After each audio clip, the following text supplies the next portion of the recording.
Hi friends, నా bag ఇది ఎలకలు కొట్టేసింది. నేను బ్యాగ్ రిపేర్ చేసే వాళ్ళ దగ్గరికి తీసుకెళ్తే వాళ్ళు దీన్ని ఏం చేయలేమని చెప్పారు. ఇక పారేయాల్సి వస్తుందేమోనని టెన్షన్ అయింది. తర్వాత బాగా ఆలోచించాను ఏం చేయాలో ఏంటో అని. ఇలా నేను లీవ్ చేసి దానికి నేను సెట్ చేయాలని ప్రిపేర్ చేస్తున్నాను. చూడండి, ఈ చినిగిపోయినా కానీ ఇట్లానే ఎలకలు కొట్టినా కానీ మనం దాన్ని ఈ విధంగా రీక్రియేట్ చేసి మనం యూజ్ చేసుకోవచ్చు.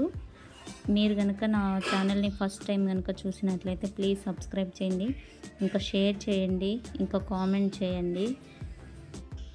నేను ఇలా క్రియేట్ చేసి పెట్టాను కదా, తర్వాత నా బ్యాగ్ చాలా బాగుంది. అసలు ఒక ఏంటంటే బ్యాగ్కి దానివల్ల కూడా కొంచెం అందం అనేది వచ్చింది. ఇంకా ఎలకలు కొరికింది కనిపించనే లేదు, చినిగింది అసలు ఏమాత్రం కనిపించలేదు. చూడండి, మీరు కూడా ఒకవేళ మీ బ్యాగ్స్ ఖరాబ్ అయితే ఇలా ట్రై చేసి చూడండి, తప్పనిసరిగా మీకు యూజ్ అవుతుంది. Thank you for watching my videos. ఇది చేసుకోవడానికి పెద్దగా బడ్జెట్ అవసరం లేదండి. మన దగ్గర కాన్వాస్ క్లాత్ ఉంటుంది కదా, ఆ క్లాత్తో మనము ఇట్లా ఒక స్టోన్ చైన్ కానీ ఇంకా ఇంట్లో ఏమైనా ఎంబ్రాయిడరింగ్కి సంబంధించినవి ఉంటే వాటిని యూజ్ చేసి చాలా ఈజీగా చేసుకోవచ్చు. ఈ వీడియో అయితే ఎండ్ వరకు అయితే చూడండి ప్లీజ్.